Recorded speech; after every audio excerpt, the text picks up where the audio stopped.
Watercolor painting is actually called watercolor drawing, and it's one of the oldest and most beautiful medias of painting in the world. One of the greatest watercolorists is Turner from England, and much of the inspiration that I've taken over the years has been from the English artists and also from Winslow Homer. He is kind of the patron saint of watercolor painting in America. And he used to go out in the state of Maine with his little cart and his horse-drawn cart, and he'd sit out there on the rocks and he would just enjoy the beauty and the scene, and he was the first real plein air painter. Now, plein air artwork watercolor painting is specifically for the watercolorist because this particular media is elusive, it is hard to hang on to, and yes, if you make some of these what we call happy accidents, we have to work them into the picture and they become like a planned idea. Now today we'd like to show you a few things about materials, techniques, methods of color, using elements of color, principles of art, and how it all kind of works together. It is said that a good watercolor is painted in 20 minutes after 20 years of study. And I could say that is exactly true. So we're going to take a little moment and go through some of these ideas for you, and hopefully we're going to get you very interested in watercolor painting. So this being watercolor drawing and painting, I am Barbara Irvine, artist and teacher, and have worked in this media since about 1960. And I studied with the California School of Artists, namely Rex Brandt, who is the mentor teacher that I certainly am grateful to for all that he gave into my life and to countless others. Southern California artists. Now the brushes and the drawing tools. These then, and I'm going to just show you, we have our wider wash brushes. They're usually flats. The aquarelle with the chisel end is just a must. This is the absolute first one. Each one has a different size, 1/4 inch, 1/2 inch, 1 inch, and then the 1.5 inch. These brushes are essential to a good watercolor painting. The next series and group of brushes would be the rounds, and they vary. This happens to be a filbert, and it is more of a chisel round, but the round number 12, and then the round that go down in size are like these, and beautifully important. We use a number of other things. We use, believe it or not, an old toothbrush for spattering, and these become a prized possession because after you use them a while, they just groove perfectly in your thumb. As long as you spatter in the right direction, it works. The other things that we have are easels and properly prepared paper that is stretched on a board. By stretching, we mean we wet down the gum paper, we staple it, and it's prepared to go out on location. And here we have an artist setup. We see the almond palette, we see the brushes laid out, we see the sponge, the water container, the art box, all the supplies exactly prepared and ready to go. This is the process of preparing paper.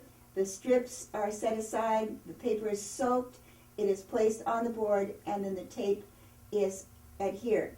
Now the artist is ready to work out of doors. Water, board, paper, tools, brushes, palette. Now the colors.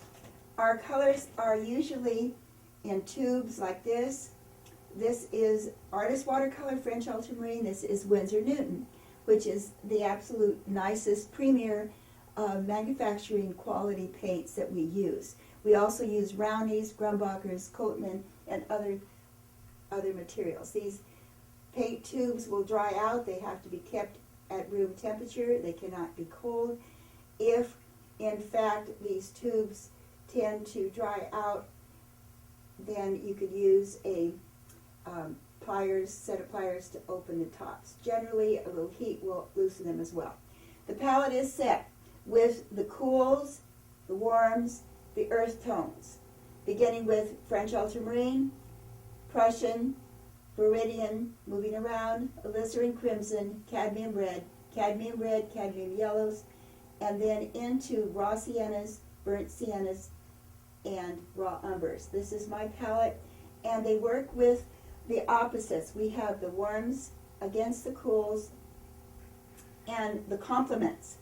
When you mix complements together, you get browns. The best browns are mixed with you using the complementary colors. Moving on, we have this set of examples that show you value. One of the elements of painting is dark, middle, light value of the three primaries. Amazingly, in a recent class, there were adult learners, and I asked them, what are the primary colors? Believe it or not, they weren't quite so sure.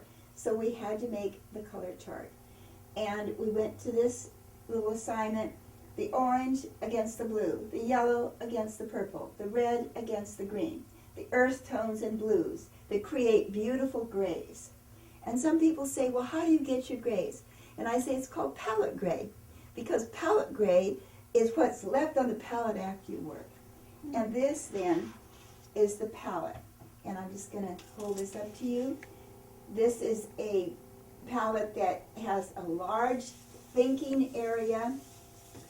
These are the wells, the deep wells for the pigments. Then we might even mention something about the water we use too. Water should be pure water. Sometimes distilled water is a good idea. Distilled water has no impurities. The salts and the minerals will absolutely change and ruin the final effect.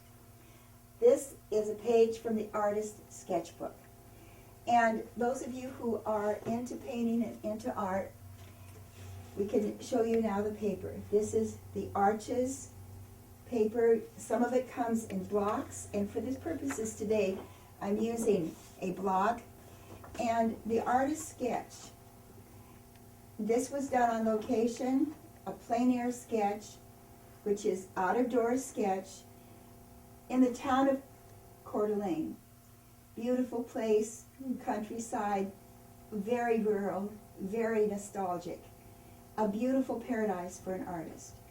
And I went there with an art group, and we had the road that led in to what would be the first line of a good composition, which is your horizon line. It's where the sky meets the land.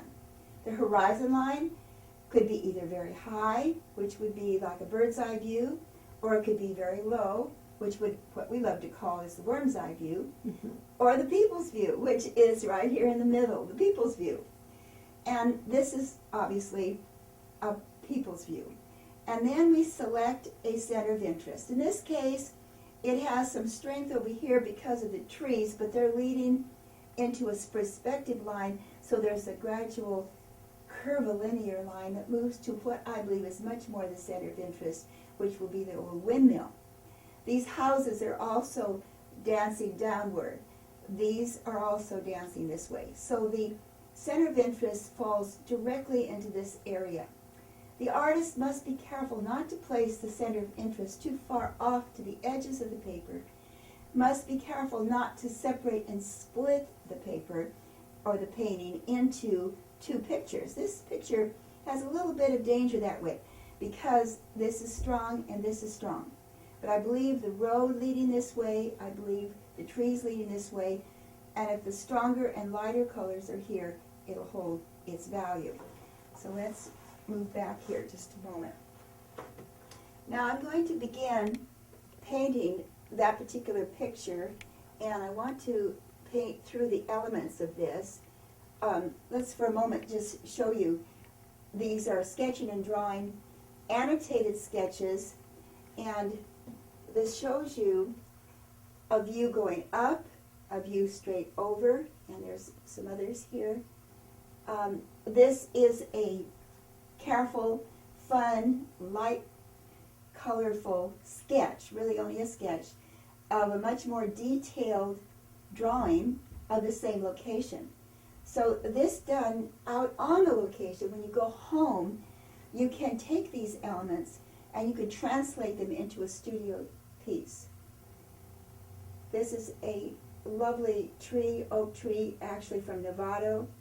So I might come back to this.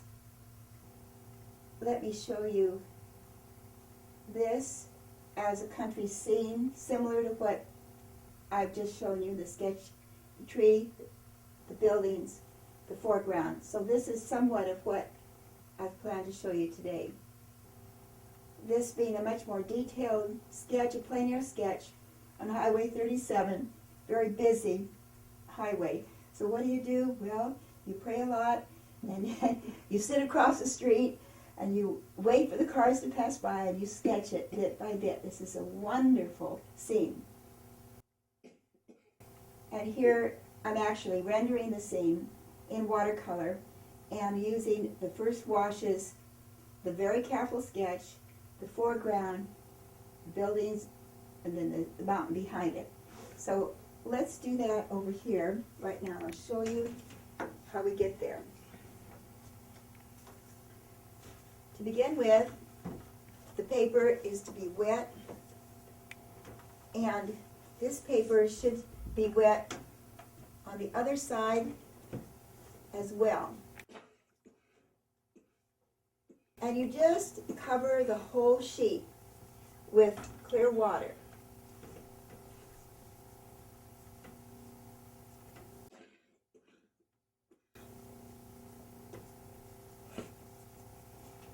Now, this being watercolor, we want to use enough water so that as we apply the first washes, the pigment will follow the bead and go right down the surface all the way. So the first thing to do is to place the clear water. The second thing is to do a warm underpainting. Now, remember, this is the plein air painting, so we are essentially working, if we're out of doors, against the elements. So a lot of times we have to argue with the sun. The sun will come, and the sun will come under a cloud or possibly be obscured by a bus or a truck that comes in between you and the subject. And so here we are, trying to get this painting, and all of a sudden, the subject, the sun is obscured, or maybe we've worked too long, and we find out that the sun has changed the scene altogether. So we have a little phrase that's called "don't chase the sun," which means if you start to work, you need to press it through and not to wait or labor too long, but you must learn to work and work quickly and with a definite plan, So I am just going to do this, and I'm going to save that for a moment from now. I'm just going to run this wash. This is the cool wash, and it should follow the bead. It should come right on down. Following the bead, I just take a little bit more pigment.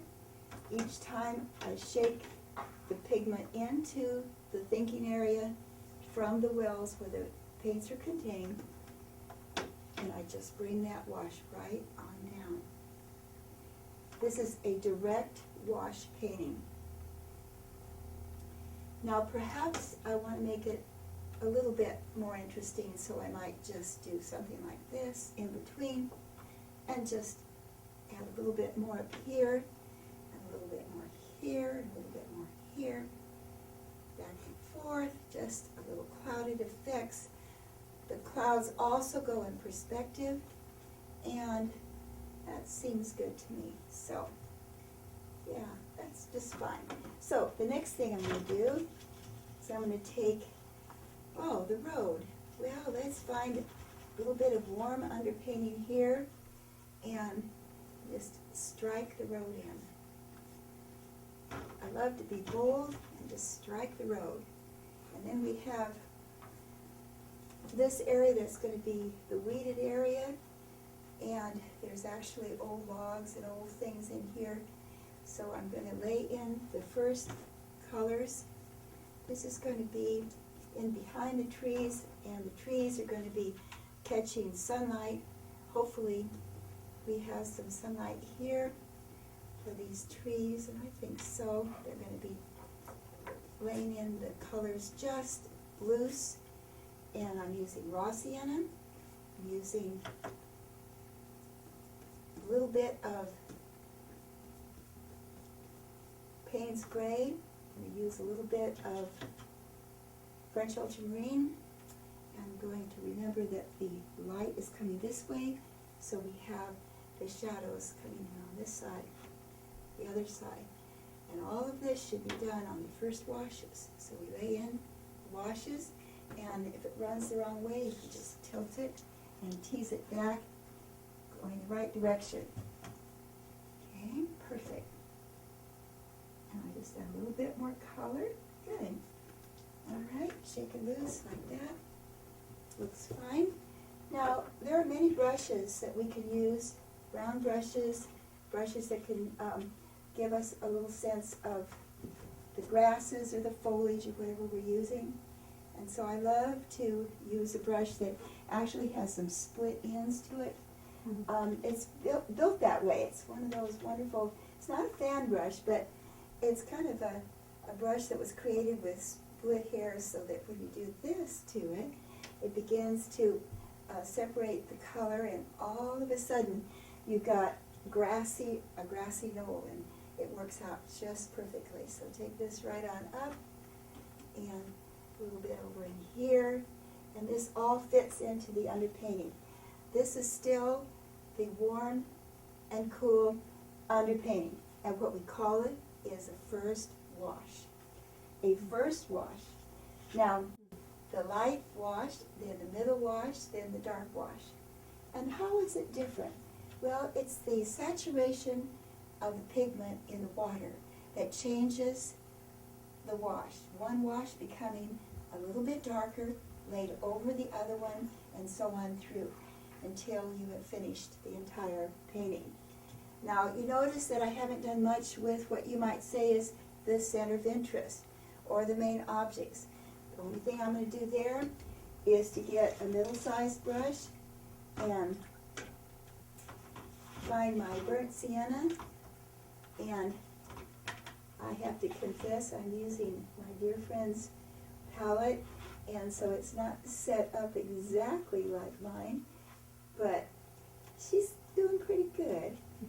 We've got reds over here, well there's reds over there, and you probably noticed that, well, now wait a minute, on the chart you showed me that the colors are supposed to be set up in a certain way. Well, let's go back to that slide, and I will show it to you again, not to change the good teaching, but as an admonition to any future palette setters. We do set the palettes with the cools, the warms, and the earth colors, okay? It's really important that we have these colors separated. So I'm going to come back here a little bit, find my sketch page, see where I am. There we are. That's what I'm going to be doing with the buildings now. So let's move over here. Well, I know the problem. The problem is there isn't any burnt sienna out here. And so how can I teach this without burnt sienna? Not a chance. So may I, with your permission, I'm going to add the burnt sienna. For just a moment, I want to introduce Lillian Brucaleri, who has been a student for many years. And perhaps we could just, would you come over and sit here for a minute? That be all right? Yes. Lillian has been a student since 1965. 66. Yeah. 66. No, this goes back a ways, doesn't it? Yes. Lillian came to my first class at the Novato Art Center in 1966. And we worked together for all these years.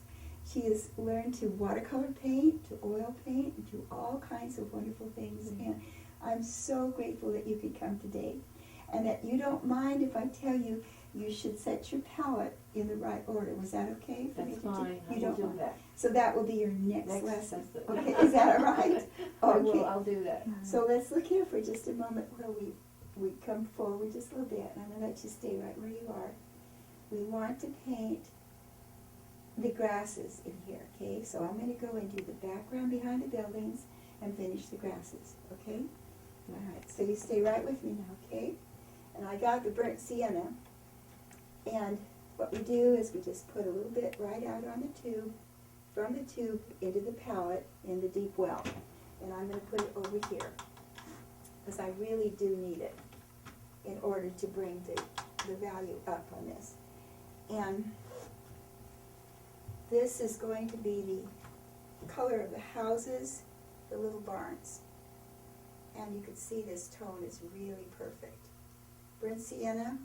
Now I added, Lillian, I put a little bit of cadmium red in that. Can you see the tone lift? There's the burnt sienna, cadmium red, and by using the brush, allowing the brush to separate, then what will happen is that you will have a sense of the planks and the rough barn, and then you set that in. This is still light value. I will do 2 or 3 more runs on that. Here we come over here. I will set it in there. We'll put it over here as well. And oh, I believe these roofs also have a bit of that. So here we go. This, and you want to catch that before it gets down.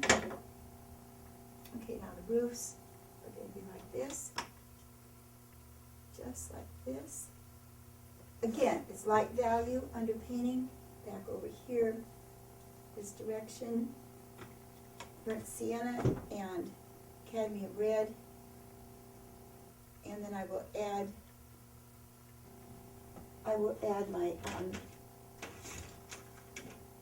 French ultramarine blue to make the grays. Okay. Can you see this beginning to take shape now? So I'm just going to run the French ultramarine, let it come under here. See, that begins to run and create the shade side. And over here, the same thing. Actually, a little bit in this way, okay? See the texture that is created with the smaller brushes. Okay. And this is actually a little, kind of like a, I don't know what do you call those that sit up there like a cross? Steeple. A little steeple, yeah. So, I want to put that in now. And there's also the red on this side of this building. Okay, and then the windows that would be in this area in here.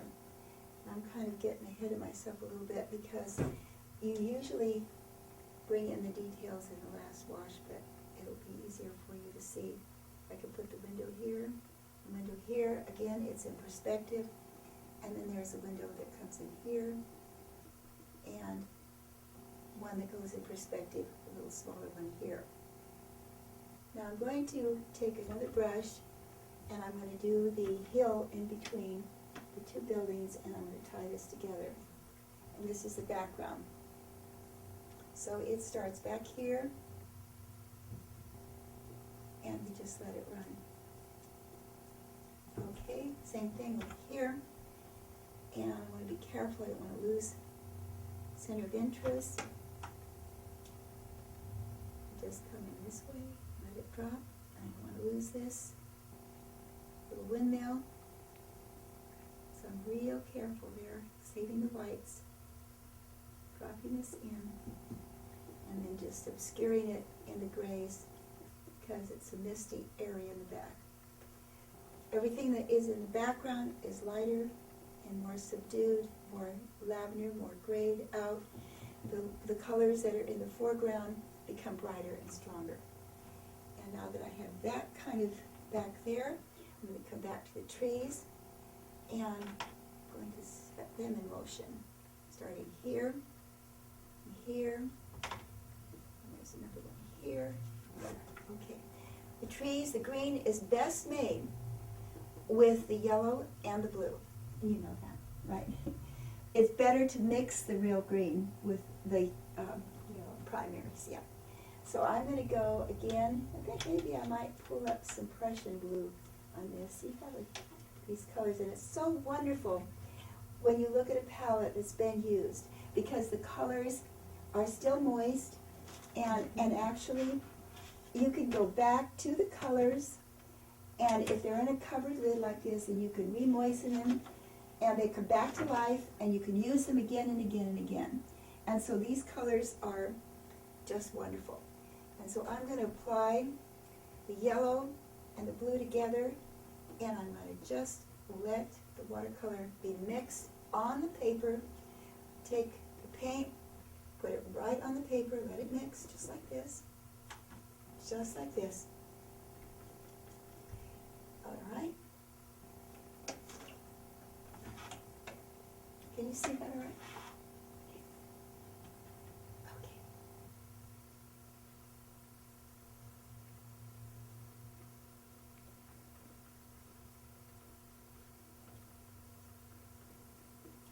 There's 2 or 3 trees in a row.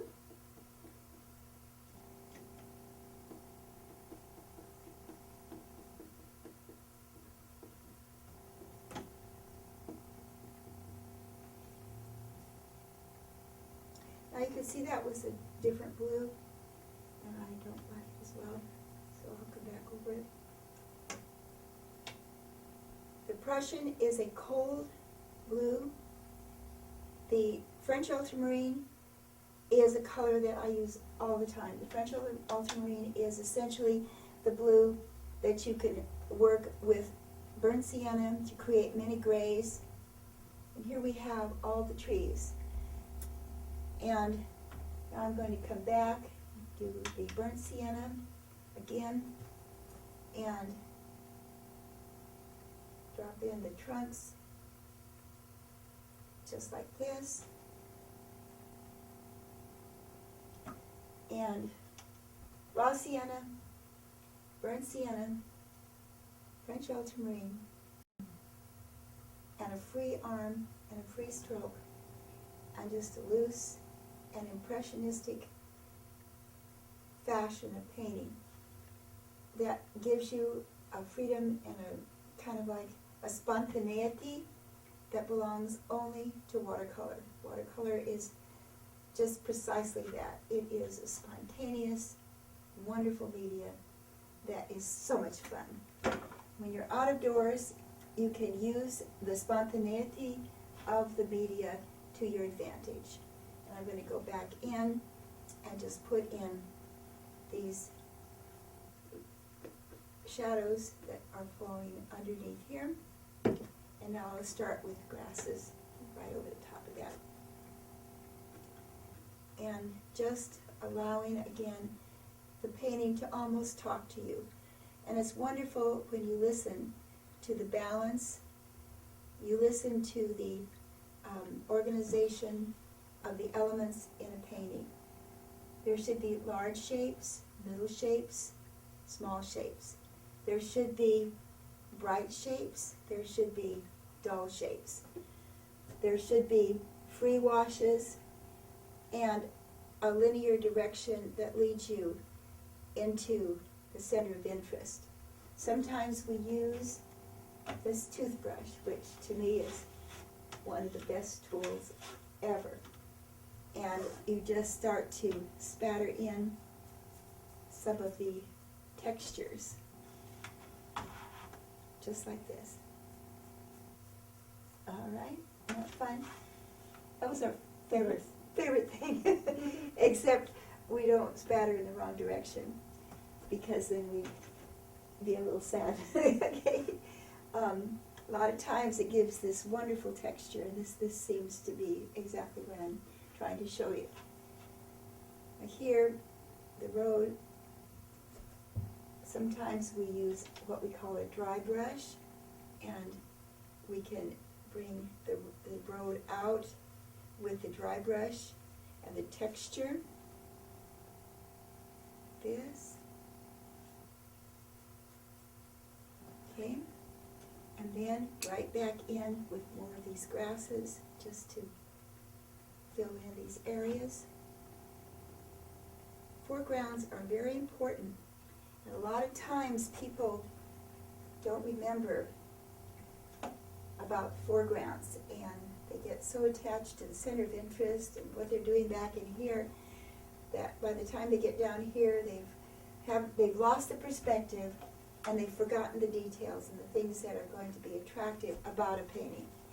And there's reasons why we stop at a particular scene. Now, I brought just a couple of photographs from Southern California because they're beautiful ocean pictures. And so oftentimes we forget what it was that attracted us to the subject in the first place. What was it that made us stop and say, wow, that's something I'd like to do? What made us stop?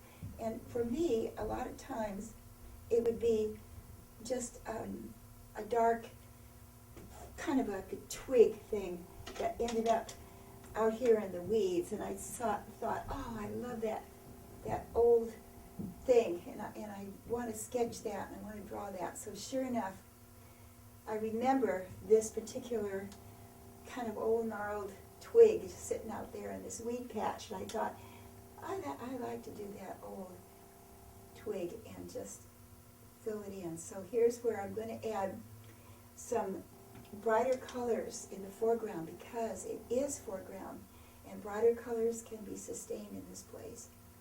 Okay? And the other thing I liked about this subject was the wonderful old, kind of like a propane tank, I think. And so it was a circle. And I'm just going to drop it in like that and twist my brush, and it had that bright color. Then I remember that the windmill had this similar shape to it, but this was kind of like a warm positive, and this is kind of more of a negative and opposite. But the repeat of the shape works in this picture. And then I'm just going to nudge in the details, just like that. Okay. And now I'm ready to nudge a few details into the building. And I'm going to take it one step at a time, not too dark, not too fast, because you can really ruin it by going too fast or putting too much. Okay. And the windows, and the eaves, and the shadows, and the eaves and the repeated shape here, and the shadows. There's repetition, there's contrast. The elements of designs just begins to work quite naturally in a picture.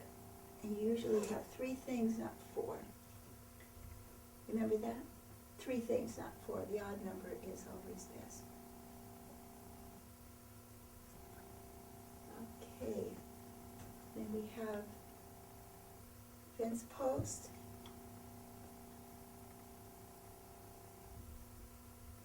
And we have the rest of the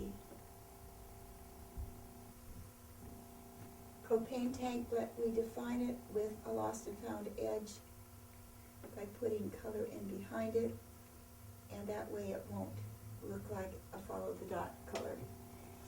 All the way through, lost and found edge is the very thing that we learn to use, where we paint something in behind a subject, and that way we define the subject by what is behind it and not by outlining it.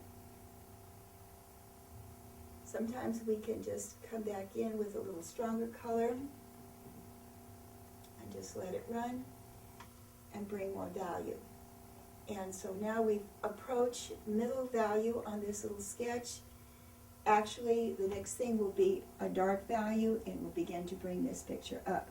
There's a set of very dark trees that are in behind this, these buildings, and so I can show you the lost and found edge behind the buildings.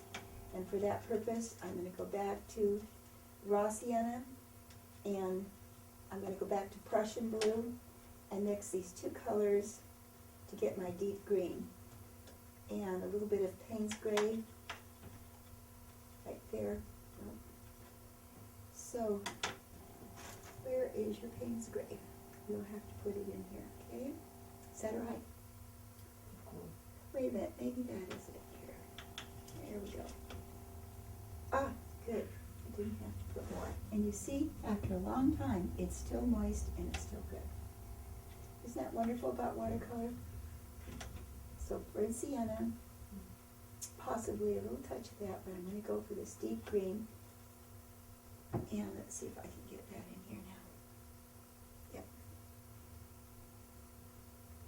Good. Perfect. All right. Now the lost and found edge.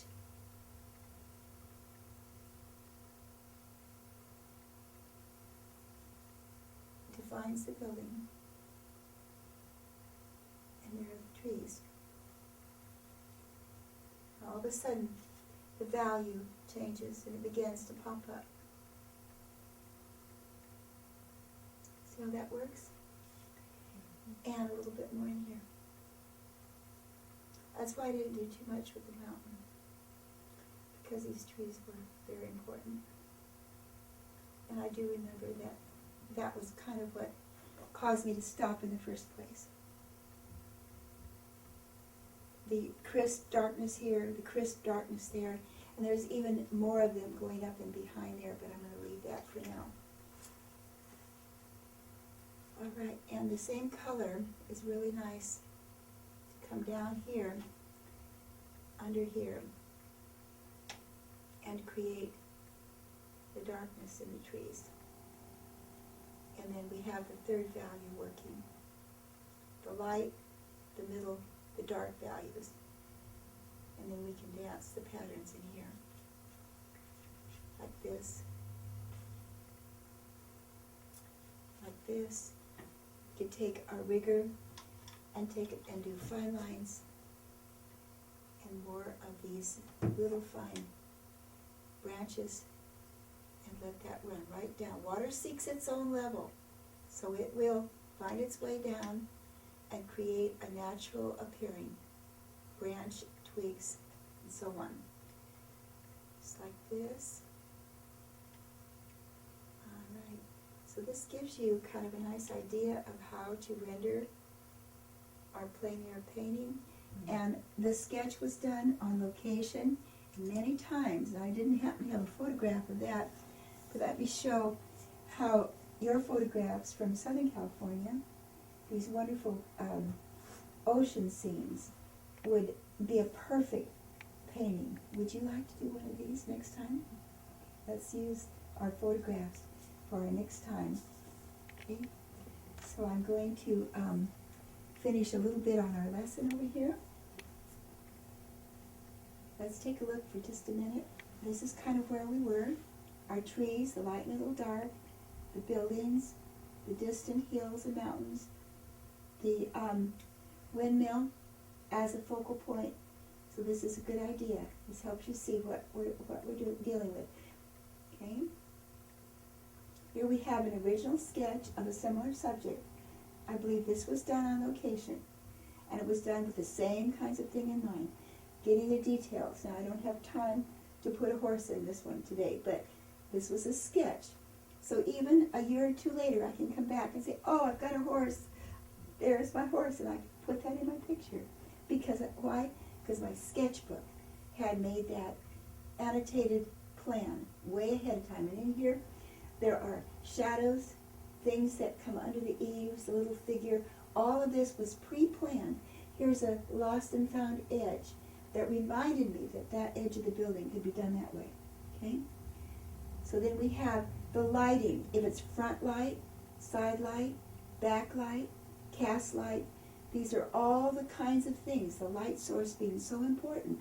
And that's a whole lesson in itself.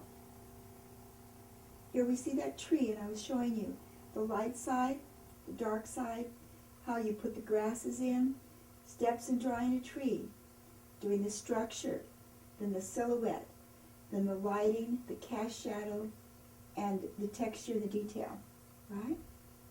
And you know that. You're very Look at this. Now here we have more of an abstract rendition using just pure pigment, yellow and green again, and showing you how the cast shadow comes. The light filters to the ground. We see how the background is more in the lavender and filtered this way. And we have the steps, 1, 2, 3. What colors you put first and second. We'll do this next time. Okay? And there is having fun. And you want to let the wind fly. There we have not a wet surface, but a dry surface and pure color. If we want to get structural, you've done this before? Yeah. Shadow and shade, light, middle, dark. It works for simple objects and trees and difficult objects. Reflections and value. Light, middle, dark. Adding color each time until you finally have your final product. We've done a lot of this. And there we have the still life. I like still life. I think we've done some nice things. Probably I'm more interested in being out of doors. But the elements that you can learn, light, middle, and dark, texture, all apply, whether you have a still life or a plein air painting. Now this is my favorite way of doing a still life, where, again, lost and found edge, pure color, the red, the green, and they just pop up. And this was done like in a class just last week, so it's real fresh to me. And I love the way the students just had such a good time. They weren't so worried about it being a perfect piece of, pottery. It was just a free thing. And you like that too. Mm. And here's another one. Does that look like fun? Mm-hmm. Well, we just spatter the paint, use the toothbrush, and just let it fly. And why not? I mean, nothing can go wrong. It's a perfect painting. It has nothing to compare with another picture. So it's a one of a kind.